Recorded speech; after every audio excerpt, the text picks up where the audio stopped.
그런데 만약에 그 확률을 곱한다 그러면은 확률은 뭐 몇 퍼센트 안 돼요. 그럼 오히려 아니라는 거죠. 네. 그래서 증거는 많으면은 정황 증거고 뭐고 뭐 여러 가지 증거가 많으면 오히려 확률이 낮아지는 모순이 됩니다. 이게 곱하는 거 아닙니다. 이거. 그 아주 그 문호순 이 사람이 아주 참 문과인데 뭐야 한번 이래 수학적인 얘기를 하는 것 같아요. 이거 완전 궤변입니다. 증거가 그럼 증거 하나만 있으면 오히려 더 유리하겠네요. 네? 하나만 가지고 얘기를 하면 90% 확률인데 이렇게 그냥 더하는 것이 아니고 오히려 나눠야 할 판입니다. 나누면은 뭐 또 말이 안 되고 그냥 하여튼 확률이 높아지는 겁니다. 증거가 많으면 많을수록 확률은 높아지는 겁니다. 문호순 주장에 의하면 내인설이 성립하려면은 지제로엠이 0.3 이하여야 합니다. 0.3 이하, 우리가 화물조사 다 했는데 0.3 이하일 확률 없는 건 아니에요. 그럼 1%도 안 됩니다. 또 그것만 갖고도 안 돼요. 보온력도 나빠야 되지만 동시에 전타 비슷한 게 이루어져야 합니다. 이게 똑같이 일어나야 돼 이거는. 교타수가 전타 실수할 확률? 뭐 얼마나 되겠습니까? 1%나 될까요? 그 운항 중에 이제 솔레노이드가 고착화된다. 이 고착화될 확률 그건 뭐 0.1%가 안 됩니다. 최초에 쿵소리가 났는데 화물 이동에 의한 거실 확률 그건 뭐몇 퍼센트 되겠어요? 많이 받을게 2% 많이 받겠습니다. 그러면은 내인설에 의해 세월호 사고가 발생했을 확률 이거 다 곱해야 됩니다. 특히 첫 번째 거는 두 번째 거는 무조건 같이 있어야 돼요. 뭐 그 0.00002%밖에 안 됩니다. 그러니까 문호승 얘기에 의하면 내인설은 절대 아니라는 겁니다. 이 확률 이런 확률들은 약간 독립적이기 때문에 우리가 이제 예난이라든가 외력설 같은 경우는 이게 약간 그 각각의 증거들이 독립적이에요. 어느 하나만 그 중에 하나만 확실하면 그거는 외력입니다. 다른 건 아니어도 괜찮아요. 그러면 그 확률이라고 하는 거 곱하는 거 무슨 말도 안 되는 거예요. 문호승 사람이 말이죠. 사실은 감사원에서 증개축 중량 그리고 사기친 사람입니다. 근데 제가 장건성 교수에 대해서 반박을 하려고 합니다. 정준모 교수 이 사람은 이 사람 얘기는 반박할 뭐 건덕지도 없어요. 없고 장건선 교수가 상당히 뭐 복잡하게 해가지고 사람 헷갈리게 하면서 뭐 그러는데 이제 이게 뭐냐면 피난전기가 외력에 의해서 돌아간 거다. 하차미가 이제 그런 강력한 증거들을 얘기를 하고 뭐 이런 이제 시뮬레이션하고 또 실제로 실험까지 다 했단 말입니다. 요거에 대해서 장건선 교수가 반박을 해요. 이게 말이 여기 어렵죠. 그래서 외력을 이게 회전력을 가하려면 피난전기를 돌리려면 150톤 메타가 필요하다. 그런데 피난전기에 이러한 150톤 메타의 회전력을 만들어내려면 385톤의 힘을 가해야 된다. 385톤의 힘을 가하면 그 전에 이게 샤프트가 부러지거나 그렇게 된다. 그래서 그런 건가? 뭐 이렇게 사람 헷갈리게 만듭니다. 이게 무슨 얘기냐 하면 사실 힘이 전체 면에 골고루 가해지게 되면 중앙에 385톤의 힘이 이제 가해졌다. 정중앙입니다. 그러면은 요 샤프트 돌려야 되니까 요 샤프트를 중심으로 이걸 돌려야 되거든요. 그럼 돌리는 힘은 여기 40cm밖에 안 떨어져 있어요. 여기까지 중앙에서 여기 샤프트까지 이쪽을 돌리는 거니까. 그러면 이 토크라고 하는 거는 곱해야 됩니다. 거리가 먼 데서 힘을 가하면 잘 돌아가죠. 근데 가까운 데서 힘을 가하면 잘 안 돌아가잖아요. 그렇잖아요. 뭐 돌릴 때 가까이서 돌리려고 그러면 힘이 많이 들어요. 근데 뭐 먼 데서 이렇게 돌리면은 쉽게 돌아가잖아요. 이제 가까이 여기는 가까우니까 중심에서 그러면 385를 곱하면 150톤 메타가 나옵니다. 그러면 이제 그러니까 385톤을 가야지 중심에서는 그래야지 이제 150톤 이게 돌리는 힘이 작용한다. 그 385톤의 힘을 가하면 이게 그 전에 부러진다. 뭐 이런 얘기를 하는 거예요. 근데 요거 장범성 교수가 착각하는 게 있습니다. 해저에 박힐 때 작용하는 힘, 피난전기에 작용하는 힘은 전체 면에 골고루 작용합니다. 어느 한쪽만 이렇게 작용할 수가 없어요. 이게 통째로 박히거든요. 여기서부터 쭉 박혀 들어가는데 그렇게 되면은 이 힘은 전체에 작용합니다. 그래서 해저 관입에 의해서 그에 의한 저항에 의해서 이게 돌아가려면은 무조건 385톤의 힘은 가해져야 됩니다.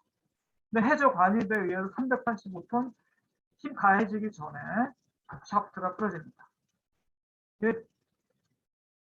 장범선 교수가 좀 착각하고 있는 거예요. 해저 관입에 의해서는 385톤의 힘이 필요한데 외력일 경우에는 사실 여기에 약간 좀 떨어져서 작용하면 되거든요. 그리고 이쪽 사실 해저 관입의 경우에는 여기에도 이쪽에서 작용하는 힘은 샤프트 저쪽에서 작용하는 힘은 반대로 작용해요. 그래서 훨씬 많은 힘이 필요한 겁니다. 근데 외력이 작용할 경우에는 이쪽에서 이렇게 누른다. 그러면은 훨씬 적은 힘이 들어가요. 그리고 약간 뭐 멀리 떨어진데 뭐 하면은 훨씬 어쨌든 작은 힘이 들어갑니다. 외력의 경우에는. 그러니까 피난전기가 해저 관입에 의해서 만약에 이게 돌아갔다 그러면 그 전에 이미 부서졌다는 얘기예요. 이 장범선 교수가 뭐 아주 이상하게 착각을 하는 건지 속이는 건지 뭐 알 수가 없는데 일단 뭐 착각한다고 보겠습니다. 그 해저 관입에 의해서는 이게 돌아간다 그러면은 그 전에 이미 파괴가 돼. 근데 외력의 경우에는 그보다는 어쨌든 적은 힘이 들어간다. 그리고 결과는 어떻게 됐습니까? 이게 어쨌든 돌아가 있어요. 그리고 피난전기는 그렇게 뭐 큰 손상이 없어요. 이게 부러지거나 그러진 않았어요. 그렇다는 얘기는 385톤보다 어쨌든 작은 힘으로 돌아갔다. 그거는 외력밖에 없습니다.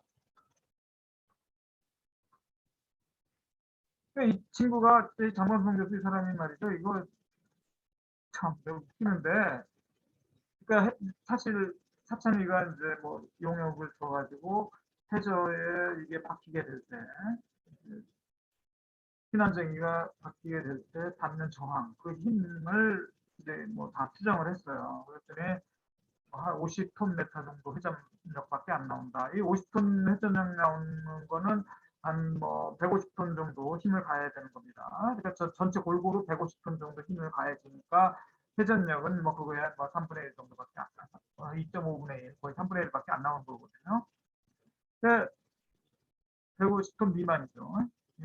그렇게 아무리 해봐도 그런데, 그러니까 이 장범선 교수가 뭐라 그러냐면은 그거는 모델이 뭐 그냥 점토, 그냥 진흙 같은 거라서 쉽게 박히는 걸 모델로 잡았다. 그러니까 이 해양 분석을, 해저의 토양 분석을 잘못했다. 근데 그 용역 과제를 보면은 점토 모델만 사용한 게 아닙니다. 거기에 모래 섞인 거, 그리고 해저에 최대한 가깝게 당시 이제 다 측량을 해가지고 그때 당시 해저의 토양이 어떤 식으로 구성되어 있느냐 이거를 다 봤어요. 그래서 그거에 맞춰서 따진 겁니다. 점토로 본 게 아니거든요. 장범선 교수가 제대로 안 보고 있어요. 그리고 장범선 교수 얘기대로 한번 모래가 아니라 자갈로 해야 됩니다. 자갈로 아니 바위덩 거의 뭐 바위덩어리. 근데 바위덩어리로 하면 이제 박히지 않겠죠. 근데 자갈이나 이런 거로 하면 이제 저항이 크니까 이제 박히게 되면서 큰 힘을 받습니다. 근데 그 큰 힘은 골고루 전체 면에 골고루 작용하기 때문에 결과적으로 돌리려면 385톤 이게 이제 그게 필요합니다. 그게 뭐 될 수도 있겠죠. 자갈 뭐 이렇게 다 있으면은 385톤 힘이 작용할 수도 있는데 그렇게 되면 그 전에 이게 돌아가기 전에 샤프트가 부러집니다. 장범선 교수가 그냥 여기가 이게 이제 뭐 여기 박히게 되는데 요 옆에서 보면 이렇죠. 이렇게 박히게 되는데 요 박힐 때 힘 가해지는 힘은 전체에 골고루 가해집니다. 어디 한 부분 여기만 딱 가해질 수가 없어요. 이건 불가능합니다. 지금 장범선 교수가 큰 착각을 했다. 아니면은 뭐 속인다. 그래서 뭐 정말 사기치지는 않겠죠. 장범선 교수가 사기치는 사람은 아니니까 착각. 장범선 교수가 이런 과거에는 약간 다른 식으로 주장을 했어요.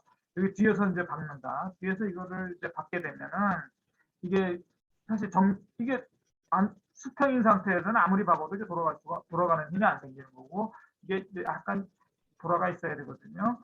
이避難전기가 약간 밑으로 내려와 있을 때 후방에서 때리면 그 돌아가는 힘이 생기거든요. 이제 그렇게 되면은 사실 23.5도 돌아갔다고 해도 뭐 한 395톤 힘이 작용한다. 뭐 요렇게 해서 395톤 힘이 하면은 그 전에 부서진다. 이런 모델을 얘기를 했어요. 근데 이번에 비슷한 다른 방식으로 해가지고 뭐 385톤 얘기를 했는데 요거 김성수 기자가 요거 이제 그대로 이제 딱 받아 썼는데 이거 왜 바꿨는지 모르겠어요. 이거 옛날 이거에서 지금 뭐 다른 식으로 설명을 하는데 어쨌든 이거나 저거나 다 뭐 안 됩니다. 요렇게 설명을 하면은 이렇게 제가 그랬죠. 사실 요거는 맞아요. 후방에서 때리려면은 굉장히 큰 힘이 가해져야 됩니다. 그 전에 부서질 거예요. 근데 그게 아니라 세월호가 이제 잠수함이라든가 이런 것들이 앞쪽에서 있으면서 여기를 타고 탄 상태에서 약간 이게 회전력이 작용할 수 있잖아요. 얼마든지 회전력이 작용하면 그때 이제 뒤로 더 쉽게 돌아갈 수가 있습니다. 네. 그리고 또 장만성 교수가 이 손상 부위 이게 20높이 이상 달려와야 된다 이렇게 뒤에서 손상을 만들려면 그리고 근데 실제로는 그거보다는 훨씬 커야 된다 뭐 이런 얘기를 해요. 저도 뭐 이거는 사실 저는 이 후방에서 이게 세월호가 여기를 긁었다 이거를 저도 안 믿거든요. 안 믿기 때문에 장범준 교수가 뭐 이렇게 얘기해서 하던 말들 신경 안 씁니다. 실제로 뭐 장범준 교수 말이 맞을 수 있어요. 저 뒤에서 충돌하는 시나리오는. 그다음에 이번에 서참이가 중요한 얘기를 했습니다. 그냥으로는 그냥 뭐 이게 기울기 행정사 세월호 행정사 뭐 세수별로도 보고 전화선 기울기로도 봤는데 그때 보면은 이렇게 이제 행정사 추이가 보면은 이게 막 천천히 기울어졌다가 빨리 기울어졌다가 천천히 기울어졌다가 빨리 기울어졌다가 그런다. 그래서 이 기울어지는 속도가 정상적으로 나올 수 없는 거다. 네, 그런 얘기를 했어요, 하천이가. 그래서 장범선 교수가 거기에 반박을 했습니다. 요거 기울어지는 거 셀사셀로 측정한 거고, 뭐 이런 건데, 이거 자체가 오차가 있다. 이렇게 보면은, 원래 이제 측정한 값대로 하면은, 그거 뭐 미분하면은 행정사가 이렇게 나오지만, 그것 자체가 오차가 있기 때문에, 실제로는 이런 식으로 기울어진 건데, 별로 차이가 안 난다. 그러니까 뭐, 이거 보면은, 그거 정상적인 범위에 있다. 행정사 속도가 정상적인 범위에 있다. 이거 오차다. 이런 얘기를 합니다. 그래서 저도 사실은 이거는 장본선 교수 얘기가 맞는 것 같아요. 또 이게 이렇게 된 거 가지고 여기다 뭐 미분해가지고 행정사를 얘기하는 거 자체가 이렇게 신뢰성이 그렇게 있는 건 아니거든요. 이 부분은 장본선 교수 얘기가 맞아요. 자꾸 사참위가 사실 장본선 교수한테 또 빌미를 주는 게 있어요. 그리고 뭐 그러니까 장 교수는 이런 행정사 속도라고 하는 게 뭐 실선과 모형선밖에 약간 다른 점도 있고 그래서 약간의 차이도 날 수 있고 뭐 등등 하여튼 오차범위다 이런 얘기를 합니다. 그리고 또 그때 이런 보건전 곡선까지 이렇게 하죠. 근데 사실 이게 모형선박의 보건전 곡선입니다. 모형선박하고 실선하고 달라요. 모형선박과 실선이 다르다 하면서 뭐 이런 얘기를 쭉 하는데 정작 모형선박의 지지곡선 이거 보건전 곡선을 가져왔어요. 이거 실선 걸 가져와야지. 이거는 명확히 다르거든요. 다른 거는 모형선박 실험할 때는 실선과 모형선박이 실제로 뭐 어느 정도 다른 부분이 있겠죠. 오차범위죠. 근데 이런 보건전 곡선은 너무 달라요. 모형선박과 실선은 너무 달라요. 그럼 실선 거를 가져다가 해야 돼요. 근데 정작 이런 거는 모형선박 거를 가져다가 써먹더라고. 그거는 장 교수가 모를 리가 없는데, 그걸 약간 정범선 교수가 속이는 것 같아요. 그리고 이제 앞에 오케이 그 뭐 행경사 뭐 급행 뭐 미분해가지고 급행경사 뭐 이렇게 사천이가 얘기를 했는데 그거 사실 뭐 그렇게 신뢰성이 없는 건 맞아요. 근데 이거는 이제 전화상 기울기하고 표사슬기 대략적인 거죠. 대략적으로 이렇게 되는 건 아니지만 대략 뭐 이 정도로 된 거예요. 이 부분은 사실 맞아. 사천이가 잘못했지만은 이것도 잘못했다는데 대략 같은 뭐 이런 경향을 보여주는데 뭐 이번에도 실험을 했나 봐요. 여기다가 뭐 우연으로 돌리다가 좌연으로 돌리니까 이런 모양이 나오는데 여기 요쯤에서 솔레노이드가 고착이 됐다라고 하고 뭐 실험을 했나 봐요. 실험을 했더니 행경사가 40분 30초에 11도, 40분은 뭐 43초에 15도, 한 50분 1분 후가 돼야지 한 50분 후에야 겨우 한 20도 기울어졌어요. 23도. 그래서 이때 화물 이동을 시켰는데 사실 그 하나만 한 실험이거든요.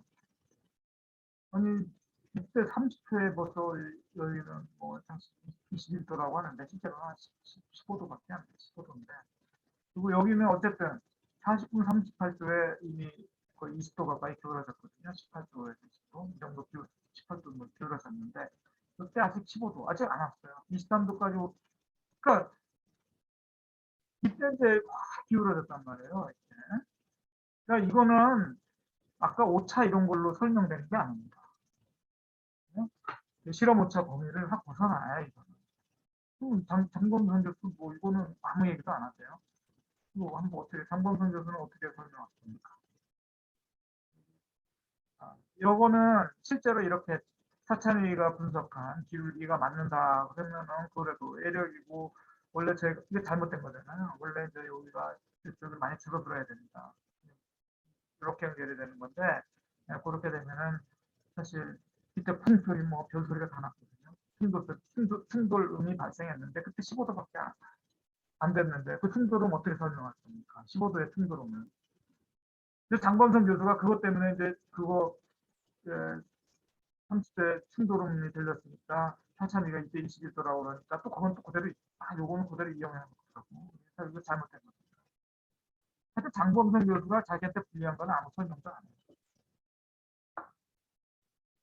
그리고 뭐 또 장 교수가 사찬이 잠수함 모델로는 뭐 시뮬레이션까지 다 했는데 이거로는 그런 행경사가 안 나온다.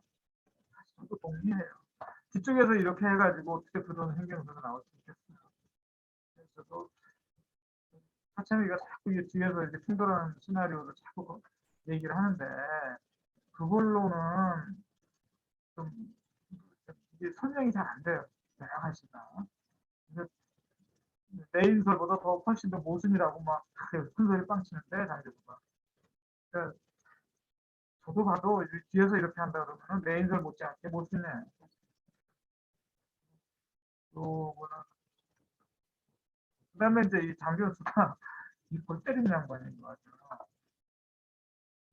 4번 평형수 탱크를 이제 저기가 뺐다고 그랬어요. 참 이거 뺐다. 그 얘기를 하니까 그래 못 뺀 거 맞을 거다. 그래서 왜 뺐느냐 만재의 수준을 낮춰주려고 뺐을 거다. 만재의 출항 당시에 화물을 많이 실어가지고 과적 만재의 수선을 넘을 것 같으니까 뭐를 뺐다. 뭐 이렇게 이제 얘기를 하는 거예요. 뭐 진짜 그래서 실제보다 아, 좋은 얘기 매우 나빴을 거다 이렇게 얘기를 하는 건데 4번 실제로 화물 조사 제가 했습니다. 저 했습니다. 장범선 교수 했나요? 해보지도 않은 양반이 진짜 제 멋대로 써들어요. 그 정준모라는 양반은 이 아이 완전 생양아치인데 얘는 화물 조사 했는지도 몰라요, 딴 사람이. 그냥 지 멋대로 뭐 많이 쓸었을 거다. 뭐 이래 해가지고 좋은 얘기 나쁠 거다. 지 멋대로 소설을 써요. 난 다 화물조사 한 사람들 그냥 뭐 신의 야, 해보지도 않고. 네, 이제 장 교수는 남이 했다는 건 아니잖아요. 그 아는 양반이 이런 얘기를 한다는 게. 근데 이제 4번 텐트를 다시 조사해보면 제가 다 해봤습니다. 예출항 시 요거 4번 텐트 채워봐야 9,800에서 제가 아무리 막 보태고 해도 9,900톤이 안 돼요. 근데 왜 뺍니까? 그걸 왜 빼요? 그 이거 따지는 방법 4시 한 10분경에 그 막 흙수선 측정한 사진이 있습니다. 그 사진이 있는데 그걸 기준으로 그 다음부터 들어간 화물량 따지면 만재울 예상할 수가 있어요. 흙수선이 얼마큼 갔을지. 그건 정확합니다. 선체 무게 몰라도 돼요. 그 다음부터 들어간 건 다 알 수 있기 때문에. 그래서 그거 따져봐도 9,900톤이 안 돼요. 근데 이 가적이 되려면 만재가 되려면 9,907톤입니다. 9,900톤이 안 되는데 왜 뺍니까? 카본 토크를. 또 장변수 웃기는 사람이에요, 아주. 그 4번 탱크를 비우면 이제 9,150톤이 되는데 트랑스에 뭐왜 빼, 이거를. 그리고 근데 사참이 웃기는 게 이거를 빼놓고 멋대로 막 계산하고 막 이러는데 아니 참 하여튼 사참위가 먼저 잘못했어요. 사참위가 그 실수됐는데 4번수 평형 탱크를 비운 거를 거의 뭐 사실인 걸로 공표를 해버렸어요. 확정을 거의 해버렸어요. 나중에 뭐라 그러면 안 뺐을 수도 있다고 그러는데 그 이미 다 저질러 놓고 엎질러진 물인데 근데 이제 그러면 다 사람들이 이제 비웠다 이렇게 이제 받아들이죠. 보면. 근데 이 사참위가 골 때리는 게 4번 평형수 탱크를 비웠다라고 주장하는 게 뭐냐면은 지젤 사고 당시 그 지제로에는 이게 표도할 때 보니까 0.495라는 거예요. 근데 0.495라는 게 근거가 뭐냐면 이 보건정 곡선을 사용한 거예요. 이 보건정 곡선 당권분에서 들고 그대로 이용해 먹는데 이 보건정 곡선이 잘못된 겁니다. 이거 모형 선박 가지고 한 거예요. 모형 선박은 배가 아무리 기울어도 45도 넘으면 여기도 45도가 여기쯤 되는데 여기가 40도인가요? 여기 40도니까 50도, 45도면 여기에요. 45도가 되면 시가판이 물에 잠깁니다. 시가판에 물이 들어와요. 그럼 그 다음부터 복은 이제 그 복은 지지값이 떨어집니다. 그래서 여기서 이렇게 떨어져야 돼요. 시가판에 물이 들어오니까. 근데 모형 선박은 시가판에 물이 안 들어와요. 그 보건성이 계속 증가해요. 거기에 부력이 계속 막 없는 부력이 막 생기니까. 또 모형 선박 갖고 만든 건데 말도 안 되는 이건데 이걸 가지고 또 얘네들이 사참위가 이걸 가지고 0.495라고 그랬어요. 45도 되면은 0.495 정도 되면 45도 되면 이거 다 그냥 넘어갑니다. 시가판에 막 물 들어와가지고. 웃기는 애들. 하여튼 사참에서 참 왜 이러는지 모르겠어요. 이게 사실 큰 실수를 한 겁니다. 이 큰 실수를 했는데 장범선은 실수한 거 알 거예요. 자기가 낙타로 이거 지지 곡선 계산했거든요. 이게 틀렸다는 걸 알고 있는데 장범선이 이 양반이 이거 좀 이상해진 거 아니에요? 그래서 실수한 거를 역으로 이용하는 거예요. 이상한 겁니다. 자기도 지지 곡선 다 계산해봤거든요, 낙타로. 그래놓고는 저 잘못된 거 알면서도 그냥 이용해 먹잖아요. 양심이 좀 없어진 것 같아요. 그래도 장 교수가 이제 대변을 늘어놓는데, 뭐냐면은, 이제, 그, 솔레노이드 고착화. 이제 위에 철판이 사실은 여기 이제 요 부분에 철판이 있는데, 여기에 철판이 찌그러졌는데, 찌그러져서 철심이 내려간 거다. 이런 현상이 발견됐어요. 그래서 이제 찌그러져서 내려간 거다. 이렇게 이제 차차미 조사관들이 주장을 하니까 장범성 교수 이 양반이 찌그러지면은 여기 철심에 용수철이 있어가지고 용수철이 미는데 그래서 이게 철판이 밀려올 거라는 거예요. 그래서 이렇게 박힐 수가 없다는 거예요. 이렇게 박혔는데 이게 박힐 수가 없다는 거예요. 밑에 용수철이 밀고 용수철이 밀니까 그 힘으로 이게 철판이 피해졌던 철판이 다시 올라온다는 거예요.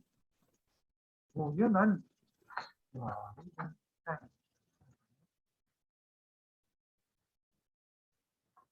사실 여기 용수철이 있는지 의심스러워요. 용수철이 없을 거예요 아마. 뭐, 여기 보면은 여기 용수철이 없거든요. 이게 움직이는 건 용수철 힘으로 뭐 움직이는 건 아니고, 여기 이제 코일이 있습니다. 전기 통하면은 여기 전자 자석이 되면서, 이게 자석이 되면서, 이게 자석의 힘으로 밀고 당기고 하는 거거든요. 당기는 건 아니지. 당기나? 하여튼 자석의 힘으로 밀어요. 밀면 제자리 돌아오는 거는 바깥쪽에 있는 용수철, 뭐 이런 거, 뭐 이쪽 힘으로 막 돌아오는데, 근데 여기 용수철이 없어요, 여기에는. 근데 얘들 뭐 있다고 그러는데. 근데, 자, 요거는 침몰 후에는 이게 거꾸로 섰어요. 거꾸로 섰기 때문에 다시 이렇게 서 있는 거예요. 그러니까 이 중력 방향으로 이렇게 됐기 때문에 이 철심 자체가 세잖아요. 쇠가 누릅니다. 용수철이 뭐, 이쇠 올리기도 힘들 거예요. 용수철 힘이 얼마나 좋고, 여기 얼마나, 있으면 얼마나 좋은지 모르겠는데. 그런데 운항 중에는, 자, 여기 뭐 용수철이 있다고 해보지만, 장범선 교수 말대로 여기 용수철이 나도 이용해 먹어요. 장범선 교수가 여기 용수철이 있다고 했으니까 용수철이 밀 거 아닙니까? 근데 뭐 무슨 힘으로 이거를 여기서 버티고 있겠어요? 이게. 근데 침몰 후에는 등력 방향으로 되는데 이게 침몰이 안 됐을 때 정상 운행할 때는 이게 수평 방향입니다. 그래서 뭐 여기 미는 힘도 없어요. 그냥 이게 용수철이 있으면 그냥 밀리겠죠. 그죠? 여기 뭐가 있어요? 걸리는 게 없잖아요. 용수철이 밀면 그냥 밀려버립니다. 웃기는 장고성 교수. 근데 용수철이 사실 여기 없을 거예요. 근데 이제 문제는 운항 중에는 어떤 일이 일어나느냐.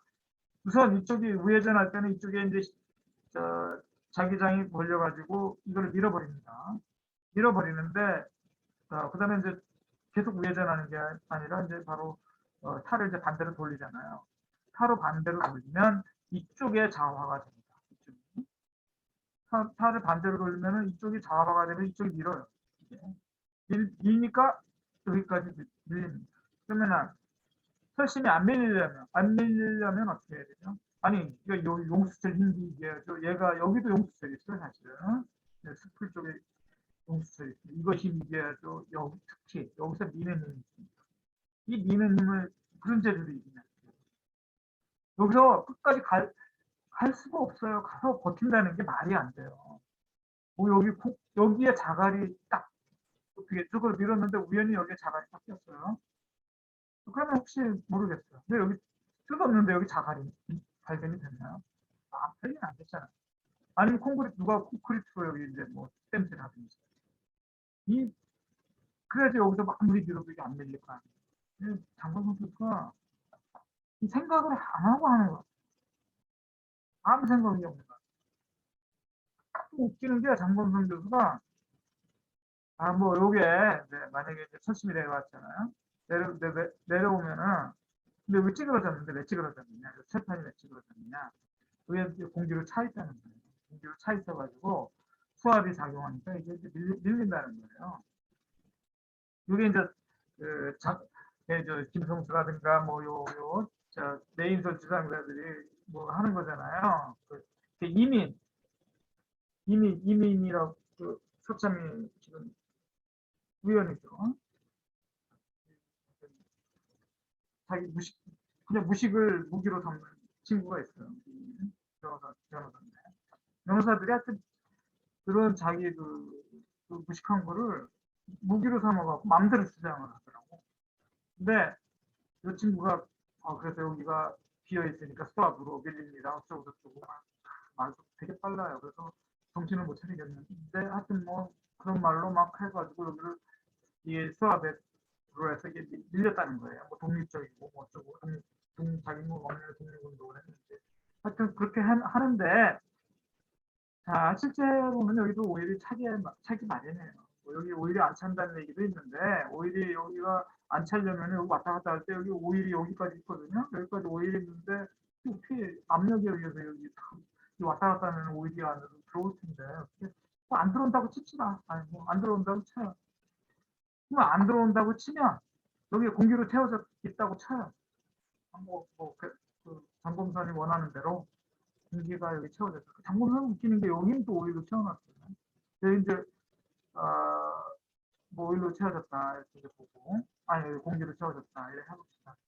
근데 이 구조를 보면은 여기가 고무 딱 고무막이에요. 고무 덮개, 러버스 고무라는데 고무 덮개입니다. 고무 덮개요. 그리고 그 위가 철판입니다. 여기 철판입니다. 철판으로 덮여 있어요. 근데 여기 보면 여기 구멍이 뚫려 있어요. 이 구멍은 왜 뚫려 있느냐? 사람이 손가락으로, 이게 가끔가다 이 손가락으로 여기 손가락이나 이런 뭐 도구 같은 거를 이용을 해서 여기를 찔러요. 그러면 여기 밀 수가 있거든요. 가끔 이제 그런 것 때문에. 네, 그래서 여기를 구멍을 뚫어놨어요. 여기에도 구멍을 뚫어놨습니다. 그래서 구멍을 통해서 도구, 볼펜이나 뭐 이런 걸 누르면 눌리죠. 고무막이니까. 눌리면서 얘를 밀고 들어갈 수가 있어요. 자, 그러면은 수압이 어떻게 잡느냐. 물이 들어오면 여기를 들어오잖아요. 들어와서 고무마개를 밀죠. 고무마개를 밀어서 고무마개가 찌그러질 수 있겠죠. 철판이 왜 찌그러져요? 철판은 그냥 이 사이에 물이 들어오니까 철판이 찌그러지는 일이 없어요. 거기 구멍이 뚫렸는데 철판에 수압이 작으면서 찌그러집니다. 참 말이 안 되는. 비워져 있어도, 비워 있어도, 아니 오일로 차 있어도 안 되는 거죠. 그러면 오일이 차 있으면 고무막에도 안 찌그러지는 거고, 그리고 공기로 채워 있으면 고무막에만 찌그러지는 겁니다. 그리고 그것도 참 의심스러운 게 고무막, 여기서 압력이 작용하니까 얘를 밀거든요. 밀어서 수압이 어쨌든 여기는 밀거든요. 요거 작은 상관없어요. 이게 뭐 면적이 작아도 상관없어요. 밀면 이게 사실 밀리게 돼 있어요.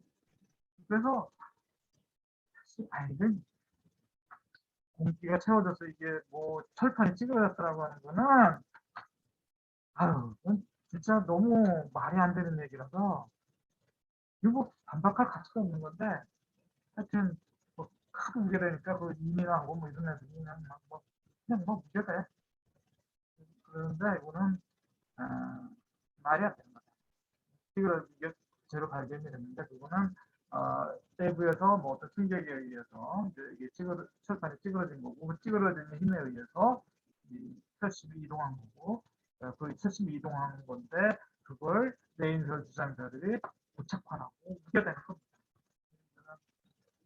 그래서 장 교수가 뭐 이용해 먹거나, 아주 저는 장 교수를 이렇게 사람 상당히 이제 좋은 사람으로 봤어요. 보고 있어요. 봤어요. 이렇게 상당히 합리적인 사람이고, 원래 내인설에 있던 사람인데 워낙 그 내인설 주장자들이 말도 안 되는 주장을 하니까, 자유동 쪽에 말도 안 되는 주장을 하니까 그쪽에서 이제 반대쪽으로 왔죠. 반대쪽으로 왔는데 이번에 또 갑자기 그쪽으로 가서는 또 말도 안 되는 주장을 하고 있는지 모르겠는데, 그리고 그 주장하는 방식이 착각인지 그냥 아니면 속이는 건지, 그리고 저런 거는 자기도 알 텐데, 보건정보 그런 같은 경우는 자기가 알 텐데 그것을 이용해 먹는 거고, 역으로 이용하고 그런 거고, 이거도 좀 불편한 것 같고, 이상으로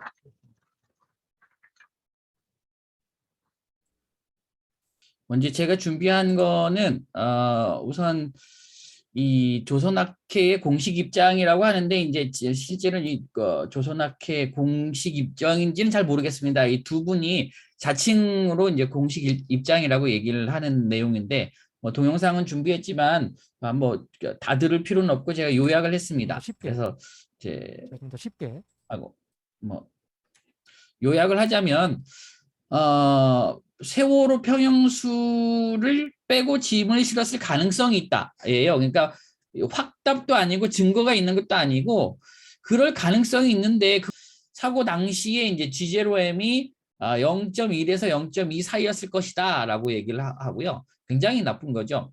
그 다음에 이제 이것 때문에 약 5도만 좋다 해도, 살짝만 틀어도 횡경사가 8도까지 발생할 거고, 뭐 그러다가 이제 솔레노이드 밸브 고착이 되면 대각도가 발생해서 횡경사 이제 7에서 8에서 10도 사이에 화물 쏠림이 발생을 했고 사고가 발생했다. 뭐 이런 취지로 짤막하게 일반인들이 알아들을 언어로 이제 설명을 했습니다. 그래서 그런 구체적인 자료는 이제 이런 식으로 이제 표현을 했는데요. 아까 제가 요약한 게 이제 이런 내용입니다.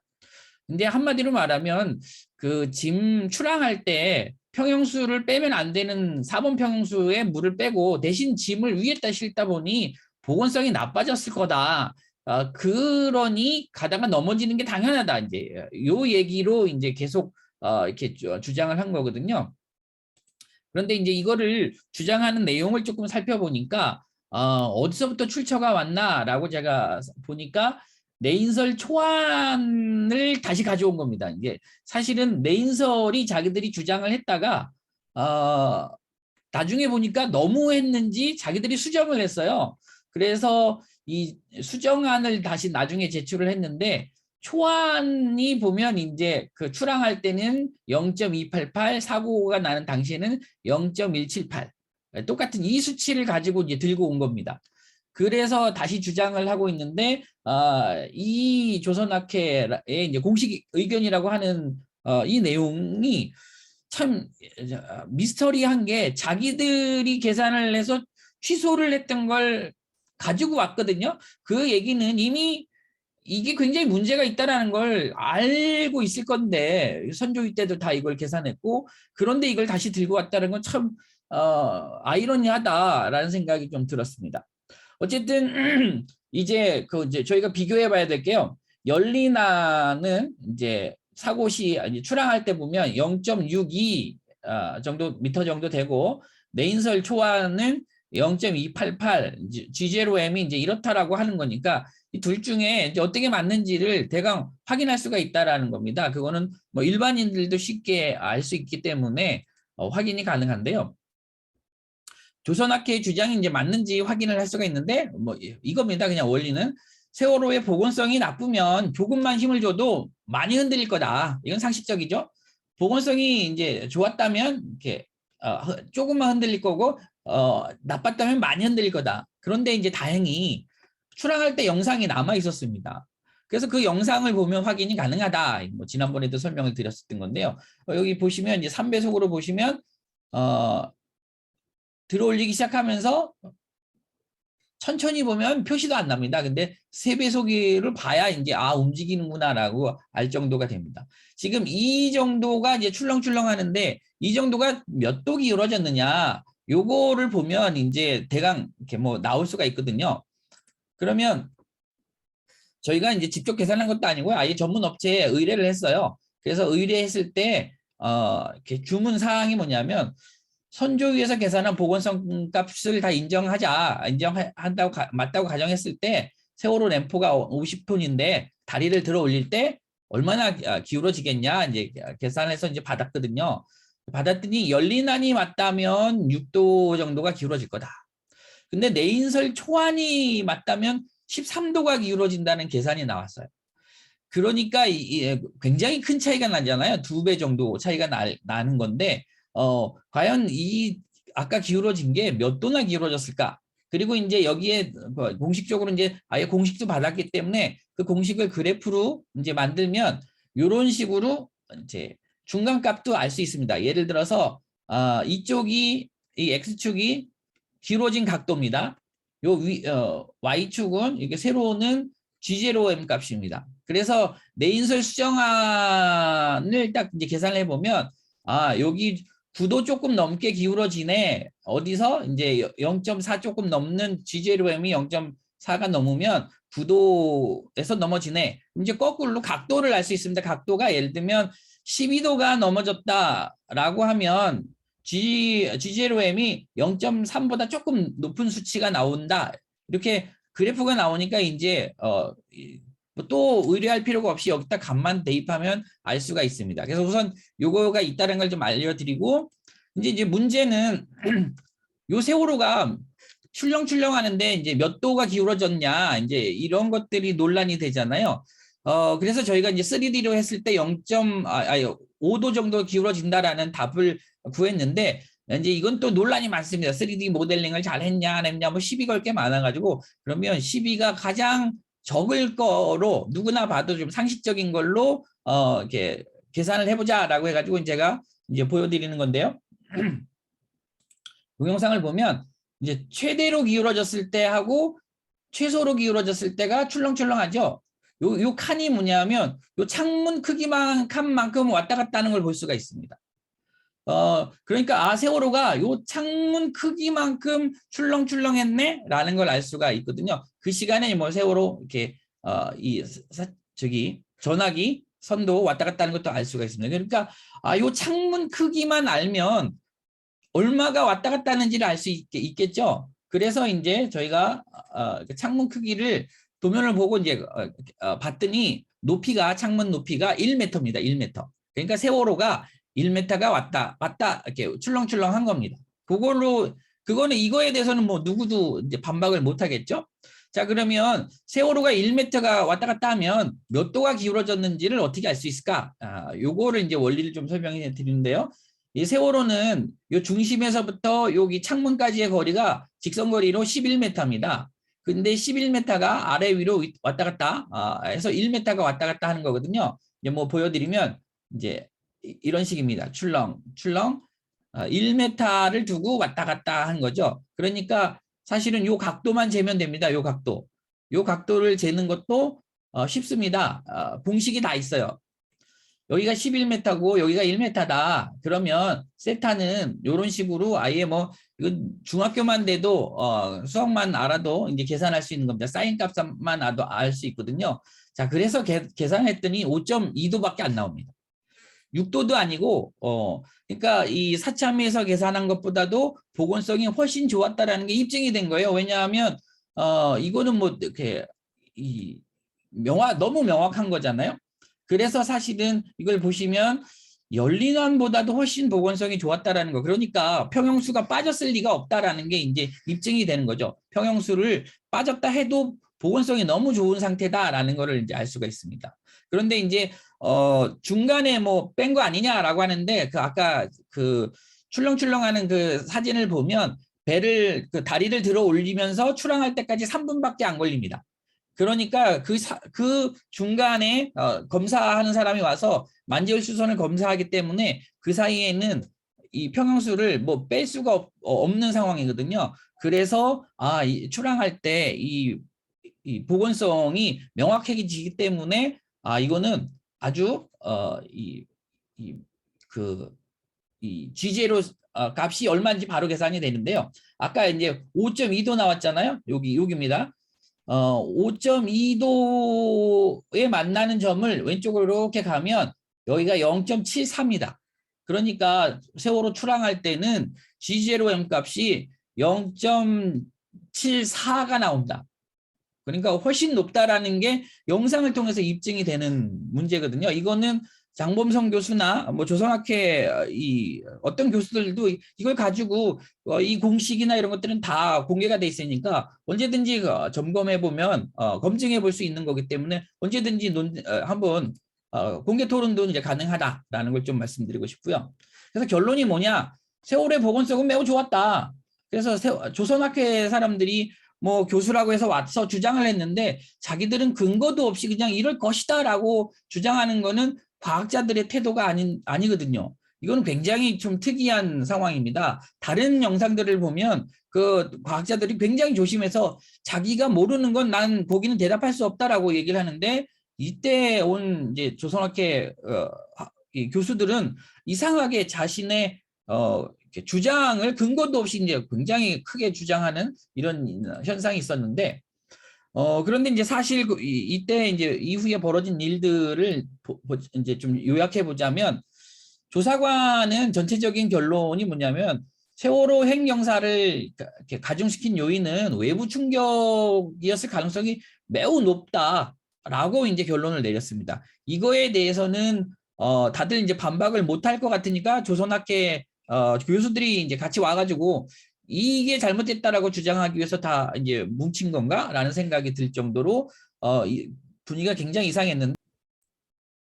예, 감사합니다. 예, 제가 잠깐 그 이태동 선생님하고 김관목 교수님 강연을 듣고 이제 공통되게 이제 얘기됐던 게 바로 그 4번 평수 탱크를 비우지 않았다라고 하는 내용. 이게 이제 결정적으로 사참위가 비웠다라고 아까 교수님도 마치 이제 그것이 사실인 것처럼 처음에는 그럴 가능성에 대해서 언급하는 것 같더니 나중에는 그것이 자신들의 어떤 가설과 보건성에 어떤 중요한 요소로 이게 차지하게 됐던 거죠. 그러면서 그러한 문제들을 뭐 음모론적인 입장에서도 아마 그것들을 이용할 수도 있겠지만 이렇게 내인설, 심지어 장범성 교수가 그것을 이용할 거라고 하는 건 정말 저도 사실 그걸 보면서 혀를 내둘렀거든요. 아니 어떻게 저렇게 과학자가 학자가 자신이 조사한 내용이고 선체조사위원회 때 이미 조사한 내용이거든요. 그거는. 그리고 심지어 내인설조차도 그것을 동일하게 열린함과 내인설이 공통되게 4번 평수 탱크가 비우지 않았다라는 거 라고 하는 것을 기본적인 선체 조건으로 그 보건성을 계산했는데 그거를 뒤집는 걸 보면서 저는 정말 화가 많이 났습니다. 정말 과학적 양심을 저렇게 저버릴 수 있나라고 하는 그런 게 이제 확실히 이제 좀 문제 의식이었고요. 근데 그것을 사참이 어처구니없이 이제 빌미를 줬다라는 겁니다. 근데 저는 이 대목에서 빌미를 준 거하고 그것을 내인설에 그것을 가서 쓰는 것은 또 다른 차원이라고 생각합니다.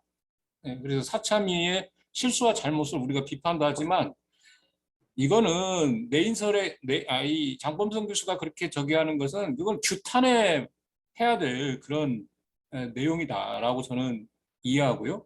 그리고 아까 교수님께서 이제 그걸 반박을 정확히 해주셨는데 화물량을 더 많이 싣기 위해서 그 프랑스 탱크를 비울 아무런 이유가 없다라고 아까 이제 전체 톤수를 통해서 이렇게 증명을 해주셨거든요.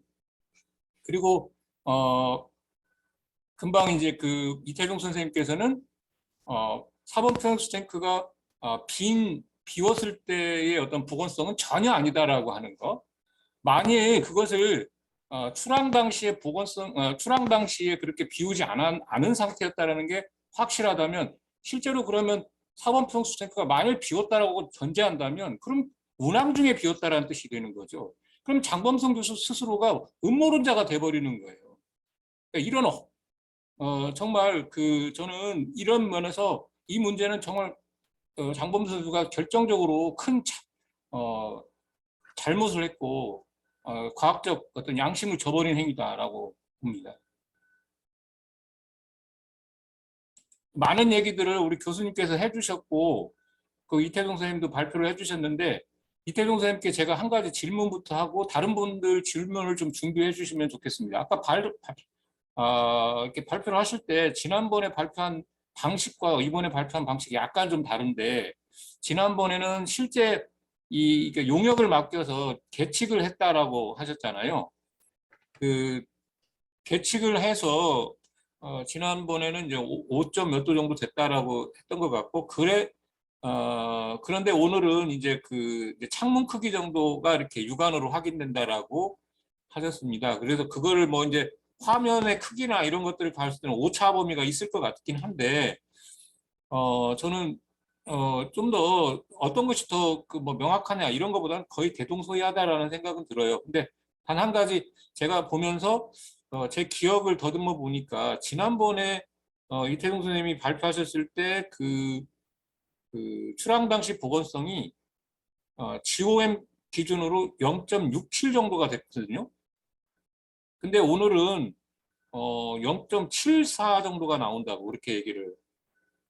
지난번이 더 아니, 높았습니다. 네. 아예 실수했습니다. 제가 0.67은 이제 침몰 당시 사고 당시의 보건성을 말하는 거였던 거죠. 네, 맞습니다. 그러면 거기에 0.1 정도를 더하면 7.7이 되는 거네요. 0.7, 0.78 이 정도 나옵니다. 예, 거의 뭐 오차 범위 수준이라고 보시면 될 것 같은데 맞습니까? 네, 맞습니다.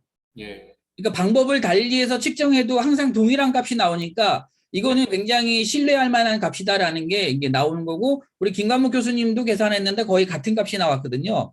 그러니까 여러 사람이 검증해도 항상 동일한 값이 나온다면 그건 과학적 사실이다라고 이제 우리가 얘기할 수 있는 게 아닌가 생각이 듭니다. 예, 중요한 말씀 해주셨고요. 그리고 한 가지 덧붙이면 어제 그 사참위에서 그 조사관 허성한 조사관이 발표할 때 보면 장범성 교수나 뭐 조선학회 이 발표를 반박하면서 이제 가장 중요한 건 보건성에 대한 그 반박이 중요했던 것 같아요. 왜냐하면 어처구니 없게도 조선학회는 계속해서 0.178이라고 하는 거를 계속 그 반복하면서 사실 조사 내용도 없고 근거도 없이 계속해서 이제 했던 거죠. 그래서 사실 이제 조사관들도 그렇고 위원들도 상당 부분 많이 반박을 했던 거라고 보여지거든요. 근데 그때 허성환 조사관이 말하는 중에 잠깐 그 얘기를 한 적이 있어요. 그러니까 외부의 어떤 시민들 혹은 뭐 무슨 단체라고 표현했는지 정확히 기억이 안 나는데 저희 얘기를 하고 있는 것 같습니다. 이태용 선생님이 발표하신 그 횡동요를 통한 출항 당시 이 램프를 들어올 때 각도를 통해서 이 저기 기울기를 통해서 보건성이 사참위보다 좋았다. 사실은 선조위보다 더 좋았던 건데 선조위 연륜안보다 좋았던 건데 사참위는 당연히 사참위보다 좋았던 거죠. 이런 얘기들도 한 걸 보면 충분히 이제 보건성에 대한 이 논의 발전 가능성이 있어 보인다. 이런 또 한편의 생각이 들고요. 그리고 한 가지 더 말씀을 드리고 싶은 게 그 브룩스벨이 사실 보건성을 출항 당시 보건성을 0.6 이상으로 0.6 이상 정확히 제가 기억이 안 나지만 그거에 대해서 좀 이태종 선생님 아시는 게 있으면 좀 약간 얘기를 해주시겠습니까? 네. 그러면 잠깐 자료 화면을 보여드리겠습니다. 내인설 쪽에 자료가 하나 있더라고요. 이게 선조위 보고서입니다. 내인설 쪽인데요. 참고로 브룩스벨은 인천항 여객터미널에서 촬영한 CCTV 화면을 분석해 출항 당시 세월호의 보건성을 추정했다. CCTV를 보면 화물이 적재가 끝나고 선박이 부두를 떠날 때 모습을 관찰할 수 있다. 부두 작업자들이 우연 선미 램프를 통해 내린 뒤 항구를 떠나자 램프가 올라간다. 이때 램프로 인해 횡경사가 발생하는데 그 각도와 횟수 등을 보고 세월호의 GM 값을 0.6 이상으로 산출했다.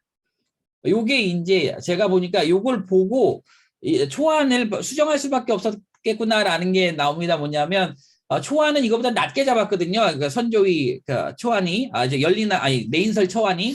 그런데 본인들이 의뢰한 이 브룩스벨 연구를 보니 출항할 때 0.6 이상이 나와야 되기 때문에 이거하고 충돌하지 않기 위해서 나중에 이제 수정안으로 이렇게 바꾼 게 아닌가 이런 생각이 좀 들었습니다.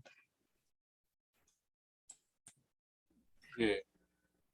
그러니까 뭐 제 얘기, 그것도 굉장히 중요한 게 내인설이 그렇게 떠받들고 있는 브룩스벨조차도 수강 당시 보건성을 그렇게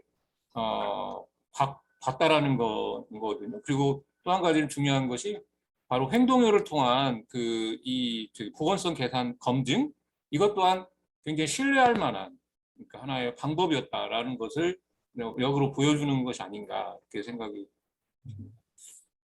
참 높았으면서 하는데 공격이 들어올 수 있어가지고요. 수강 당시 램프 되는 행동을 이거 가지고 하는데 뭐 결과값은 저랑 뭐 비슷하니까. 근데 50톤을 램프를 50톤으로 했거든요. 네. 근데 실제로 램프는 50톤이 맞는데 이게 램프가 부두에 걸쳐 있었거든요. 근데 걸친 부분하고 또 선체 걸친 부분이 있어요. 그리고 그 전에 50톤이 딱 들린 게 아니고 구두에 걸린 하중 그거가 이제 들린 거예요. 근데 네. 구두에 걸린 하중을 제가 많이 계산을 했는데 한 30톤 정도 돼요. 30톤. 실제 50톤이 줄은 게 아니고 한 30톤 정도가 기운 거거든요. 30톤 정도가 들린 거예요. 네네네. 그래서 그걸로 계산을 하면 이제 실제로는 뭐 4도 정도 기울어져야 되는데 뭐 5도 기울어졌다. 근데 이 공격이 들어올 수 있어가지고 네네. 근데 이제 이게 제가 잠깐만 화면을 하나 보면 어디로 갔어?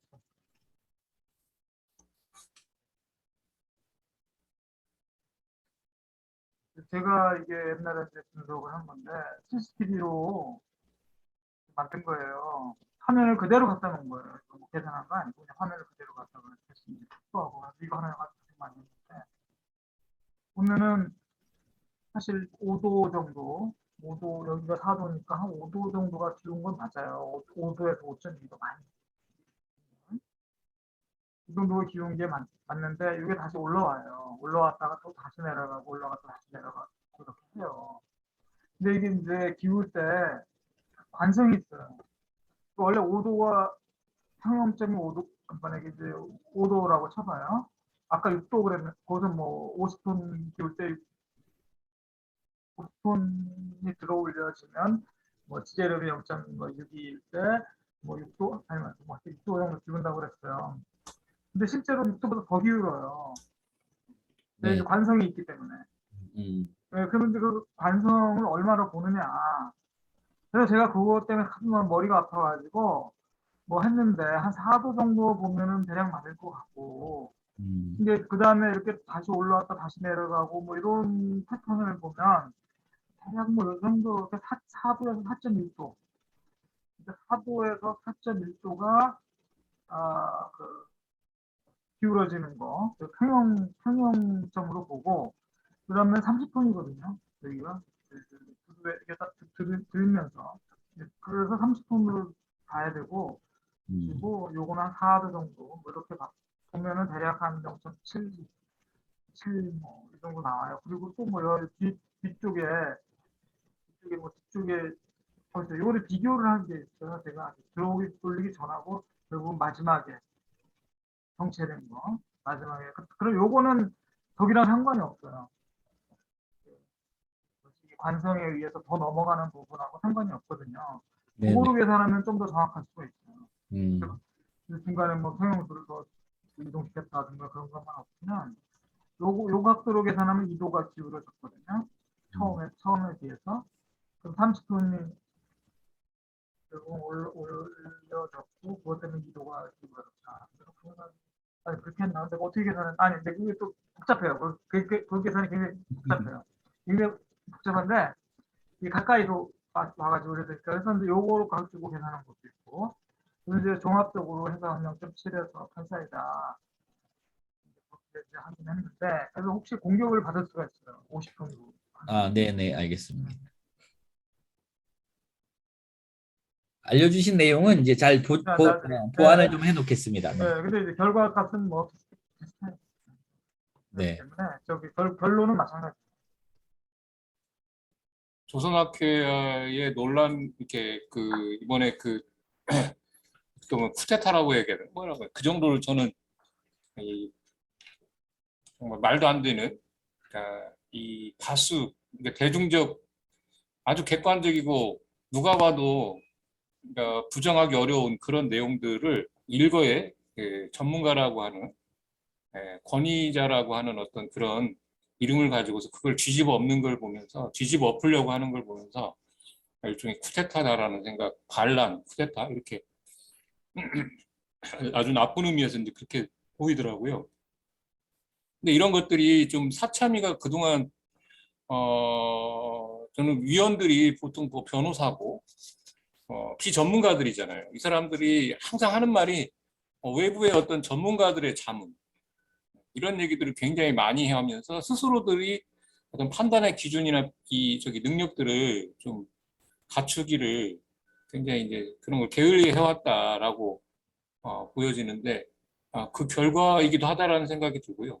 또 한 가지는 공개하지 않았던 그동안 사참위가 계속해서 공개하지 않고 이제 와서 이제 그 정말 막다른 골목에 온 상황에 이제서야 이제 뭐 전원위를 공개하면서 오히려 이제 역으로 전문가들이 진짜 어떤 말도 안 되는 헛소리들을 하면서 일반 대중이 봐도 정말 제가 봐도 정말 말도 안 되는 어처구니 없는 그런 얘기들을 하고 있는데 이런 것들이 영향을 미치고 있다라는 사실이 참 통탄할 일이다라는 생각이.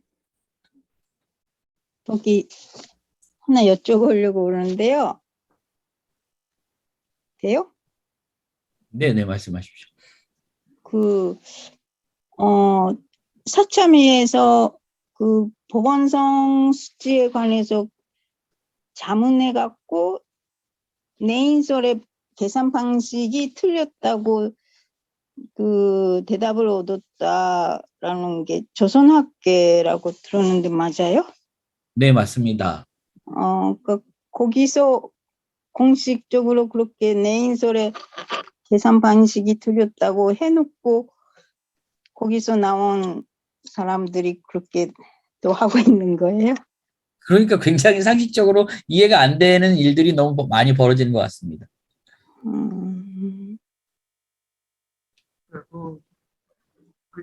그것이 장버선 말고 정준모.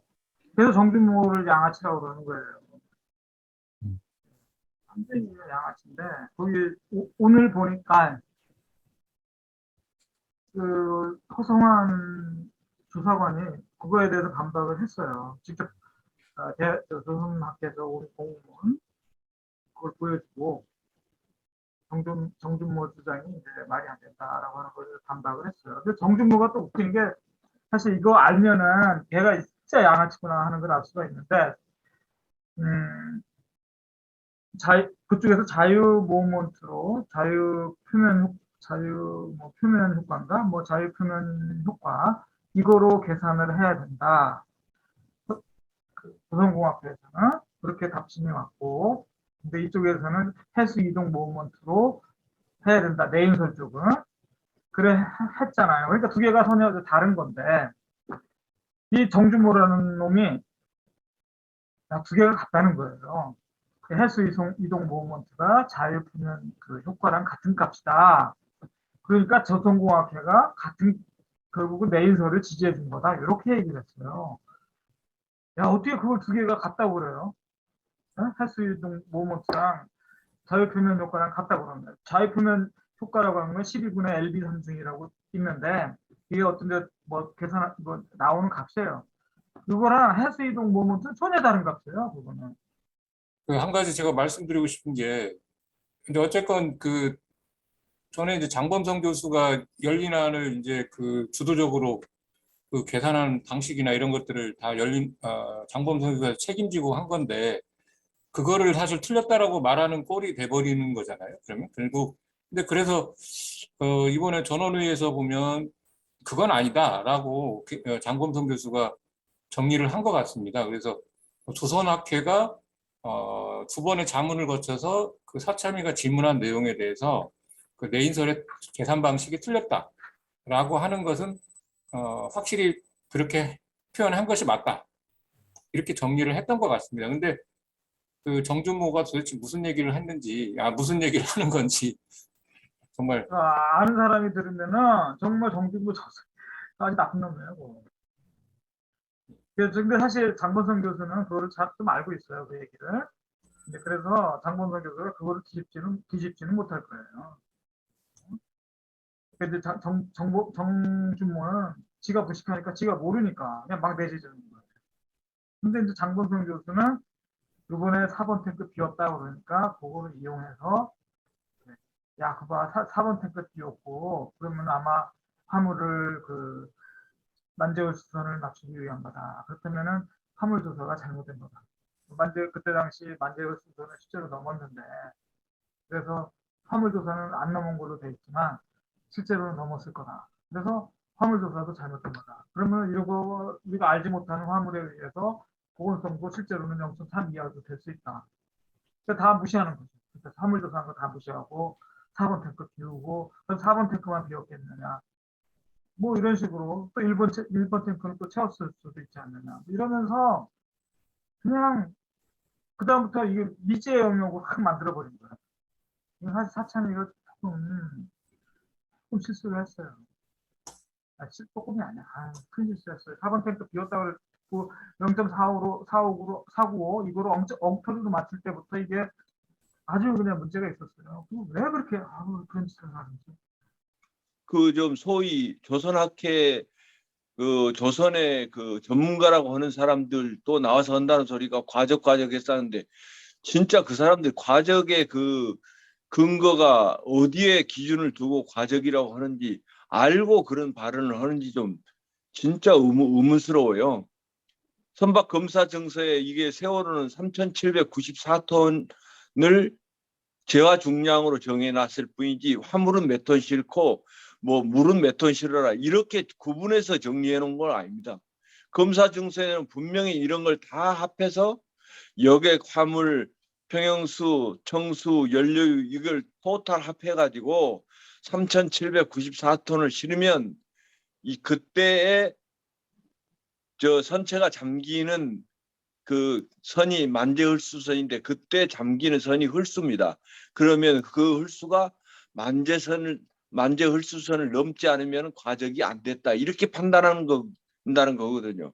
근데 자기들이 조사한 거 보면 전부 다 그 이하예요. 만재헐수선 이하입니다. 무슨 근거로 과적하냐 그 말이죠. 그래서 이런 부분에 대해서 왜 조사관들이 그 부분을 신랄하게 공격을 좀 안 할까? 저는 이제 그런 좀 그 생각이 좀 들었고요. 다른 거 한 가지는 평형수가 넣었다 뺐다 하는 거거든요. 배에서 마치 그거를 저 평형수가 몇 톤 들어가니까 그거를 평형수 탱크 다 합하면 몇 톤 들어가니까 그걸 다 물로 채우고 다니라. 그럼 그 바다에서 짐을 싣고 다녀야 되는 배가 바닷물만 싣고 다니려면 뭐 하려고 그걸 배를 만들어서 또는 그걸 배를 사가지고 그 해운업을 합니까? 말이 앞뒤가 안 맞거든요. 근데 그 사람들이 소위 그래도 전공했다는 사람들이 그렇게 얘기를 하면 말이 안 되고 그다음에 그 화물을 싣는 위치가 평형수보다 너무 높아가지고 또는 무게중심보다 너무 높을 경우에 이거는 말이 되지만 무게중심 이하에 싣는 저 화물의 경우는 평형수하고 다를 게 거의 없거든요. 일본에서는 2,525톤의 화물을 싣고 평형수는 370톤만 실었어요. 그때도 보건성이 0.9였거든요. 그런데 여기 와가지고 사고 당시에 평형수 실은 거 보면 788톤이라 그러니까 배 이상을 실었잖아요. 배 이상 싣고 화물은 2,525톤인데 전개축을 해가지고 조금 덜 실은다. 그래 덜 실었어요. 그런데도 이게 맞다 틀리다. 그러니까 아까 말씀드린 재화 중량을 다 합해가지고 3,794톤을 넘었을 경우에는 예를 들어서 이제 과적했다. 또는 만재헐수선이 침범했다. 이렇게 얘기해서 그거 단정을 하면 되는데 그거를 소위 가르친다고 하는 사람이 또는 다룬다고 하는 사람들이 그런 얘기를 하는데 그것도 말이 안 되고 다음에 2, 4, 5번 탱크에 그때 자기들이 쓴 선조위의 보고서에 보면 내인설이고 연린안이고 다 보면 98% 채웠다고 그렇게 돼 있었어요. 그래가지고 거기서 누수 현상을 고려해가지고 95%까지 다운을 시키고 그걸 가지고 자유유동수 효과를 적용하니 많이 그랬었거든요. 김 교수님이 그거 위에 탱크 위에 쪽에 이게 강 선생님이 좀 이걸 얘기를 해줘야 되는데 스티프난지 그게 그 카링인지 해가지고 이게 붙어 있어요. 그 칼날 모양으로. 그래서 물이 98% 차면 옆으로 누워가지고 유동수 효과가 생길 공간이 없습니다. 공간이. 그런데 그거를 0.3을 감화할 정도로 효과가 높은 것으로 그렇게 정리를 해가지고 소위 처음에 계산할 때는 0.6이었는데 나중에 GGO 해서 자유유동수 효과를 감안해서 0.3을 빼서 최종적으로는 GOM이 0.3분이 안 된다고 이런 공갈을 치는 사람들이 진짜 양심적이지 않죠. 그 다음에 이제 보건성을 따질 때 세월호에서 정확하게 얘기를 하면 여태까지 문제가 된 스테빌라이저가 보건성을 좋게 하기 위해서 날개로 달고 다닙니다. 근데 이게 항구에 접안할 때는 접지만은 정상 항해를 할 때는 날개를 펴고 가요. 그렇게 할 경우에는 보건성이 거의 50% 가깝게 48% 향상된다고 논문하고 실험치가 나와 있고 메이카 측에서는 자기들이 뭐라고 했냐면 80% 이상 보건성을 높이는 효과가 있다고 선전을 했습니다. 근데 이런 것은 전혀 반영을 안 하고 보건성이 나빠가지고 뭐 운항을 뭐 못할 선박이었다고 이렇게 얘기를 하면 자기가 세월호를 타봤나요? 자기는 안 타봤어요. 배 옆에도 안 가봤어요. 그러놓고 한다는 소리가 전부 다 지금 얘기가 그랬으니까 사고가 났으니까 보건성이 나빴다. 사고가 났으니까 보건성이 나빴다. 자기가 사고 날 때 봤나요? 타고 있었나요? 그럼 자기도 안 봤잖아요. 그런데 왜 조사관들이 조사해가지고 이런 것을 전부 다 유추했을 때 이럴 개연성이 높고 가능성이 농후하다. 이렇게 얘기하는 걸 반박할 수 있나요? 진짜 이거는 좀 아니라고 생각합니다. 이상입니다. 네, 최태익 선생님 뭐 평소에 많이 얘기해 주셨던 내용들이신 것 같고, 오늘 이제 지금 이제 조선학회 전문가라고 하는 사람들이 너무 뭐 사실은 전문가라고 표현하기도 그렇습니다. 너무 얼척이 없는 얘기들을, 수준 낮은 얘기들을 막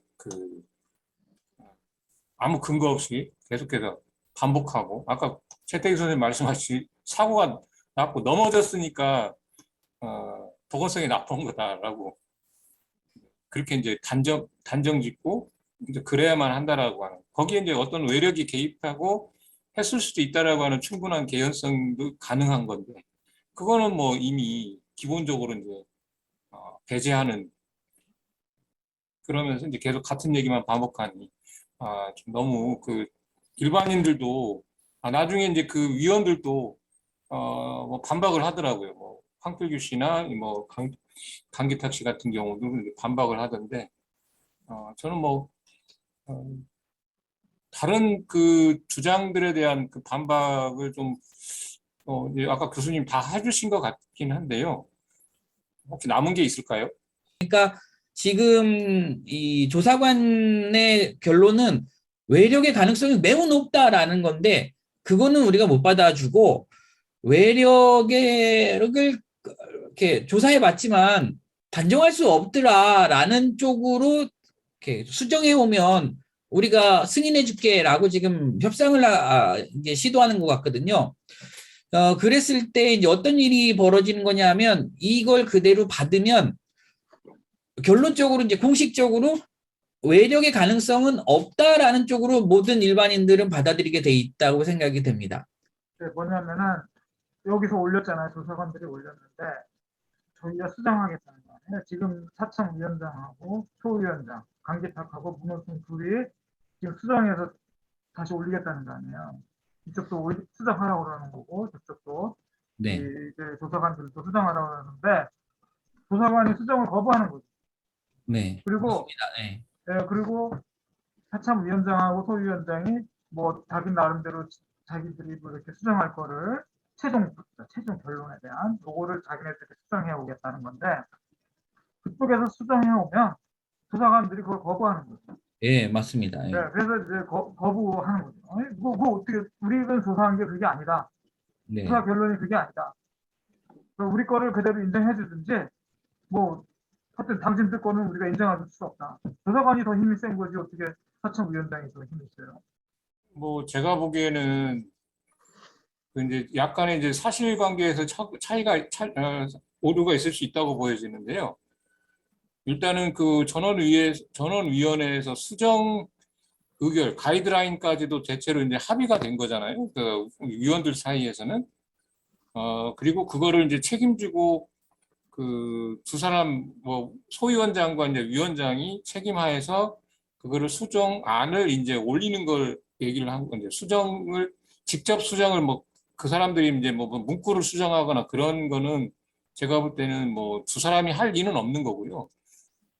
그 사람들이 책임하에서 이제 조사관과 같이 협의해서 한다라는 의미에서 이제 지금 전원회의에서의 결론은 그렇게 났던 것 같습니다. 근데 아까 제가 이제 뭐 이거는 누군가에게도 들은 얘기인데요.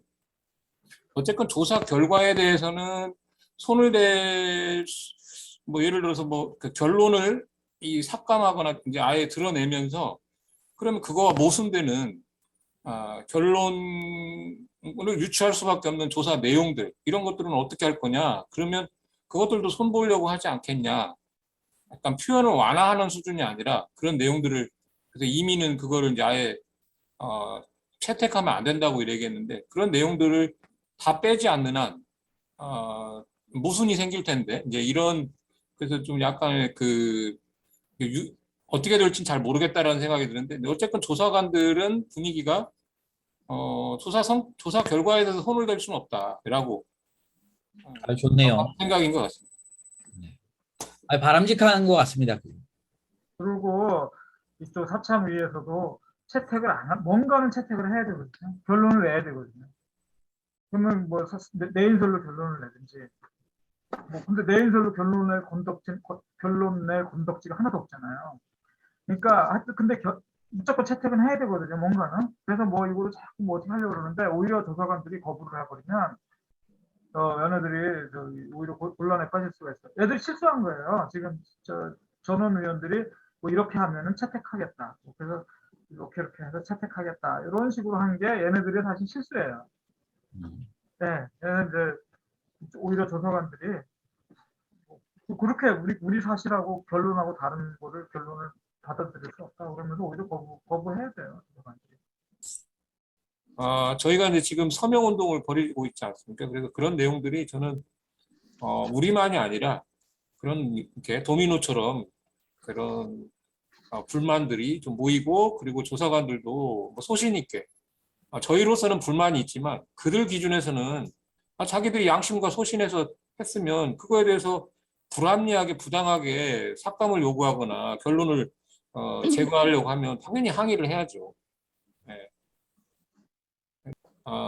그러나 사참이 나름대로 어떤 성실한 자기 나름대로 기준을 가지고 한 건 사실이다.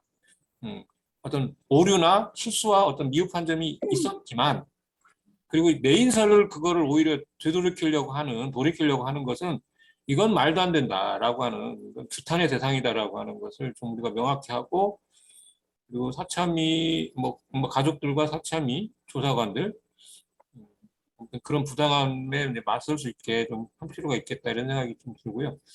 한 가지 제가 아까 이제 오면서 사실 오늘 많이 이제 여력이 없어서 준비를 저는 못했는데 그렇지만 이 얘기는 좀 해볼 필요가 있겠다라는 생각이 들어요.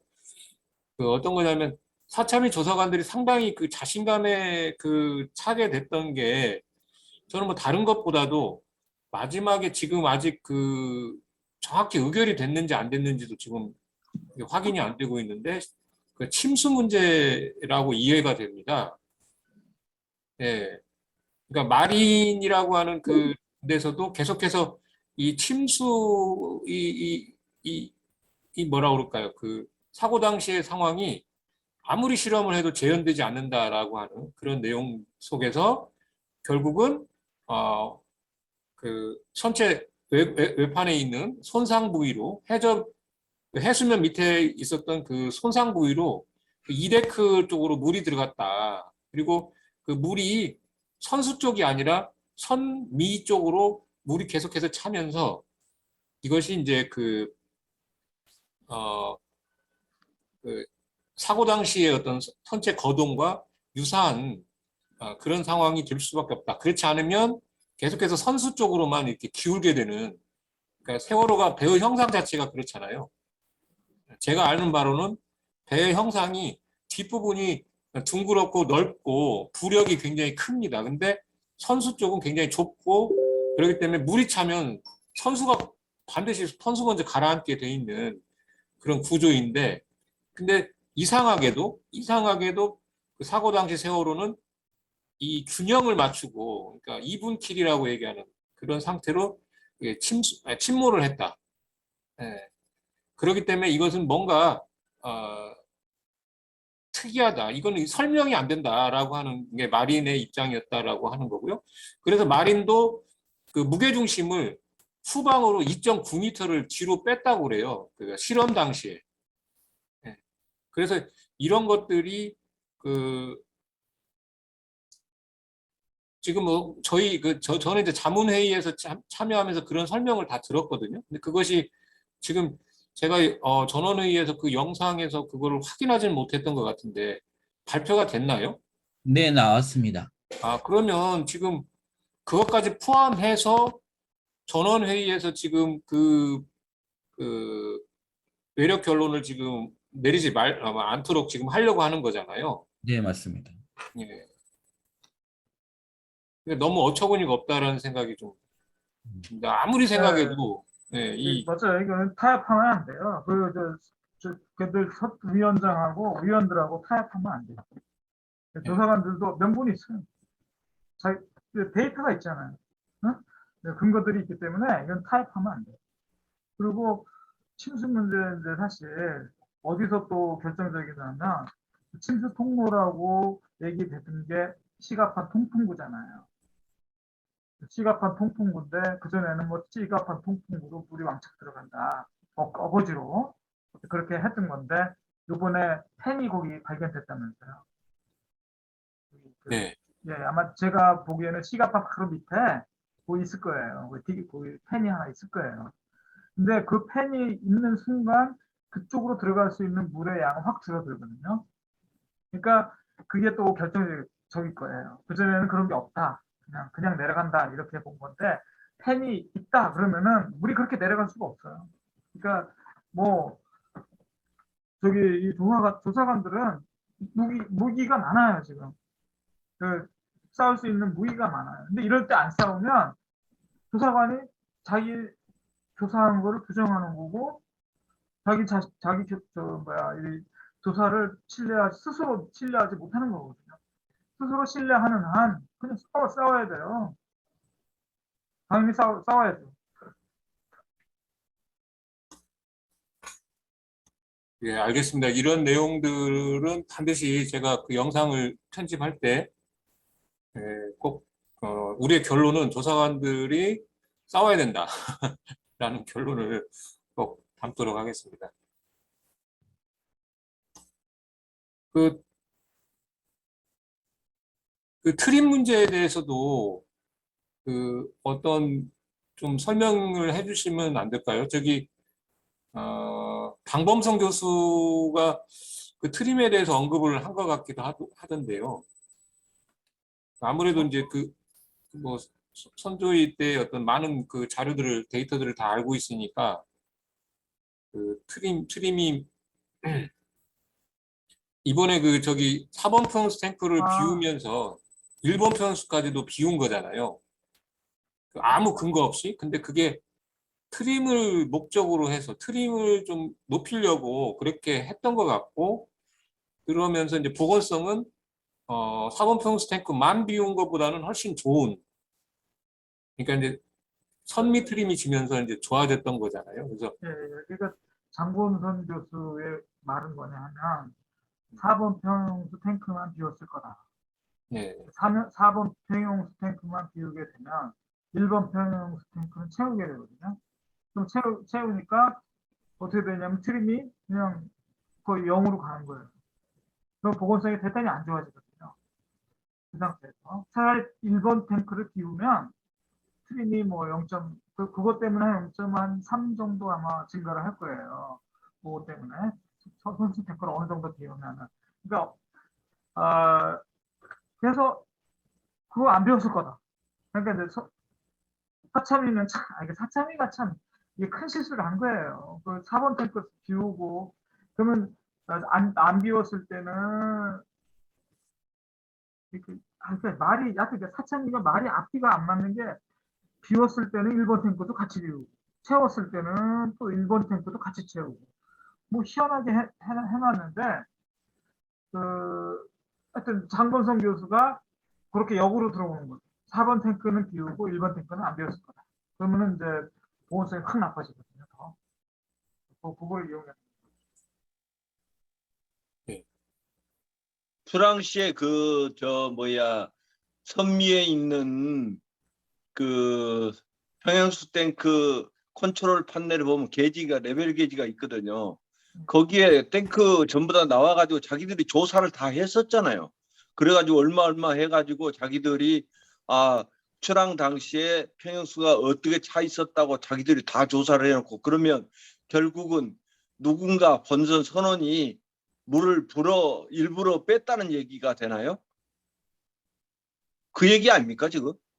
근데 사참위에서 일부 인사들이 고위 직무를 좀 자꾸 그 여지를 두려고 하거든요. 그래서 4번 탱크를 비웠다라고 하는 거를 고위 직무하고 연결시키기 위해서 그거를 또 살리려고 하는 그런 것도 분명히 있어요.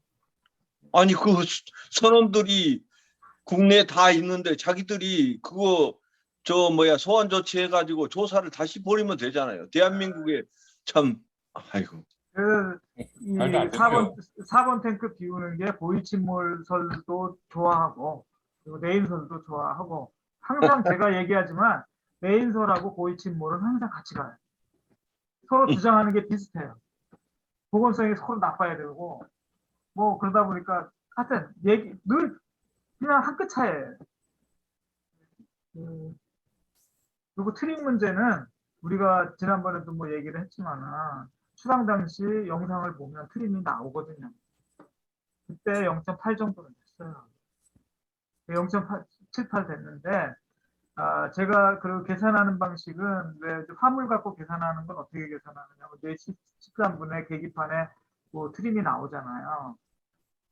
그 트림하고 그 후에 들어온 화물 양들이 어디 배치됐는지 다 알거든요. 그럼 그거를 딱 맞춰보면 그러면은 이제 예상되는 트림이 딱 나와요. 그래서 그거가 제가 보기에 0.6 정도 사실은 0.5에서 0.6인데 마이너스. 근데 실제로는 0.88이거든요. 0.89 이 정도 되니까 아마 선수에서 몇십 톤 정도는 뺄 수도 있어요. 선수 탱크를 0.8에 맞추기 위해서. 근데 뭐 어쨌든 선수 탱크에서 조금 빼도 보온정은 뭐 거의 더 좋아지거나 비슷하거나 그래요. 뭐 약간의 조절이 있을 수는 있다.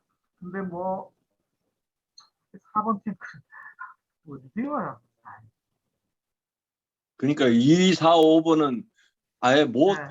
선을 못 떼는 걸로 딱 정해져 네. 있고 특별 지시 내지는 그거 탱크에 물 빼는 게 간단하게 이루어지는 게 아니거든요. 펌프를 돌려야 되고 그거 지시가 있어야 되고 그거 그 기간 일지에다 전부 다 기록하도록 돼 있는데 그래서 하여튼 그 고위침몰을 자꾸 얘기하다가 엉뚱한 얘기하다가 결국 내인설에 이용당하고 결국 내인설로만 흘러가는 그런 단점이 있어요.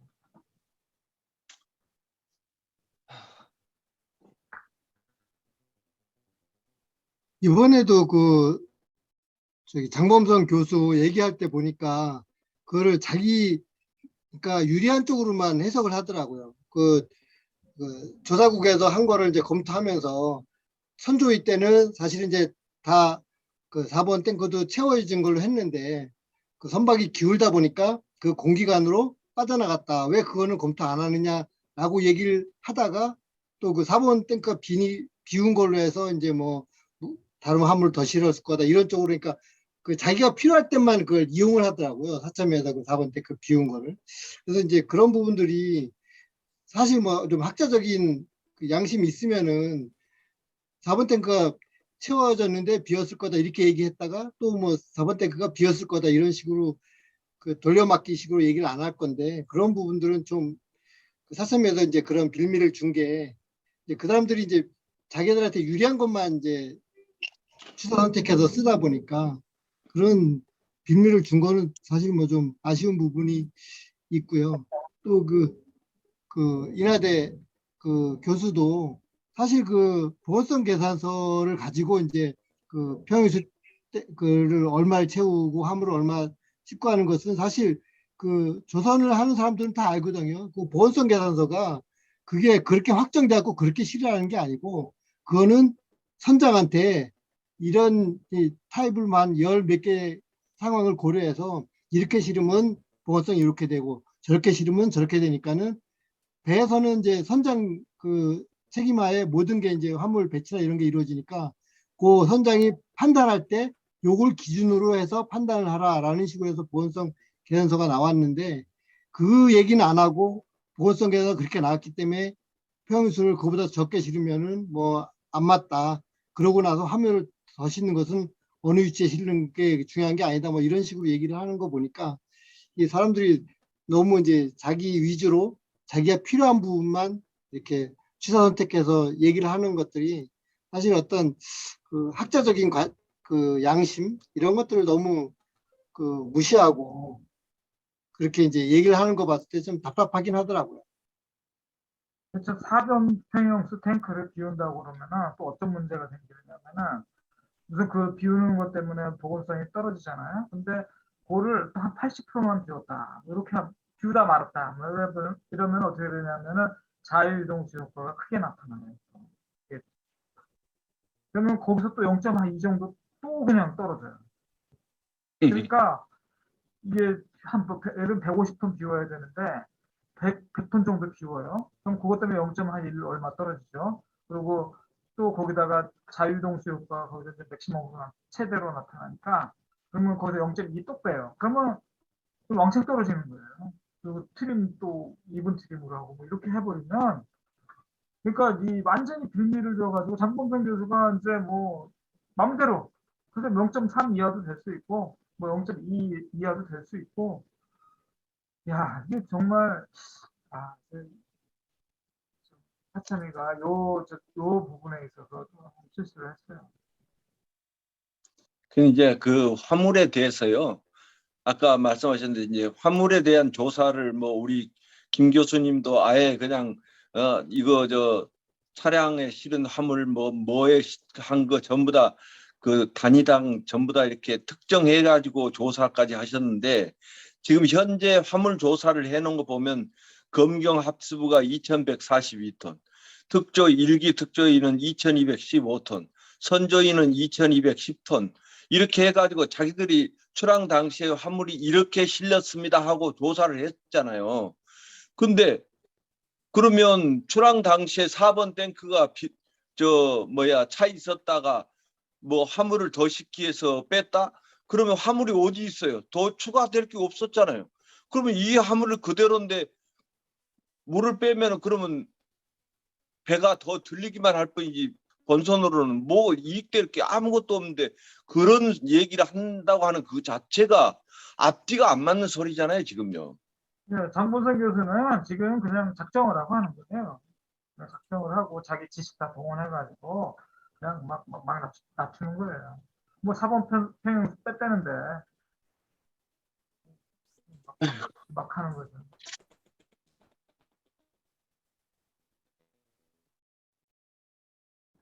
아쉬워요. 그 사본 평형 탱크를 이렇게 비운다는 말을 그렇게 쉽게 하는 게 아닌데 잘못된 그 근거가 잘못된 보건적 목선이라는데 더 큰 문제가 있는 거예요. 정말 어떻게 그럴 수가 있는지. 목소리 들리세요? 예, 이제 잘 들려요. 예, 죄송합니다.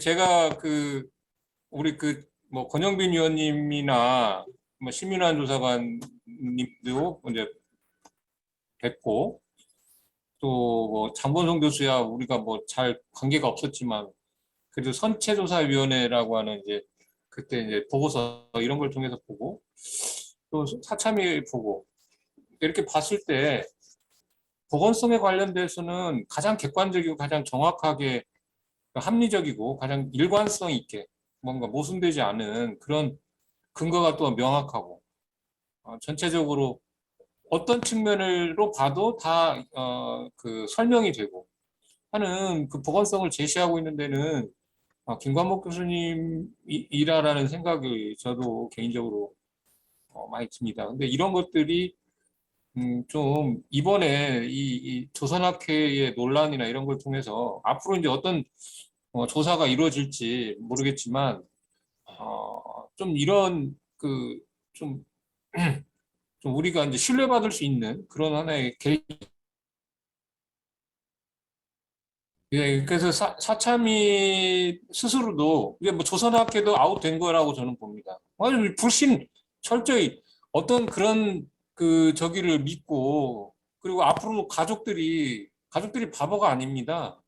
말을 안 하지 가족들도 다 판단이 있고 전문가들 뭐 오늘도 지성이 아버님 보니까 페이스북에 보니까 전문가들이라고 하는 놈들이라고 하고 아주 원색적으로 표현하던데요. 그러니까 이런 사람들이 다시 이 진상규명에 등장할 일은 없겠다 이런 생각이 저는 듭니다. 그렇게 만들어야 된다고 생각하고요. 그리고 앞으로도 보건성 문제가 매우 중요하고 그리고 사참위는 진짜 내부적으로 뼈아픈 반성을 해야 된다 이런 생각도 듭니다. 그리고 앞으로 이제 어떻게 정말 저희도 뭐 진상규명을 뭐 저희가 지금 우울한 분위기이긴 하지만 그렇다고 해서 이게 이러한 난관을 뭐 그다가 절망하거나 그러지는 않고요. 절대 그래서도 안 되겠지만 뭐 계속해서 이제 저희도 싸워 나갈 거고 그러면서 이제 진상규명을 계속 이제 해 나간다고 한다면 더욱더 적극적인 그런 역할들 그리고 중요한 역할도 저는 할 수 있지 않겠냐 이런 생각이 듭니다. 네, 개인적인 얘기였고요. 저기 또 다른 어떤 질문이나 의견 있으시면 한두 분 정도 아니면 뭐 한 분 정도만 이제 듣고 오늘은 마무리하고요. 예, 그럼 혹시라도 뭐 아쉬운 게 있으면 또 다음에 어떤 기회를 한번 만들어 보기로 하고요. 그럼 오늘은 여기서 마치는 것으로 하겠습니다. 네, 수고하셨습니다. 됐습니다. 수고하셨습니다. 수고하셨습니다. 하셨습니다. 네, 수고하셨습니다. 고생하셨습니다. 네.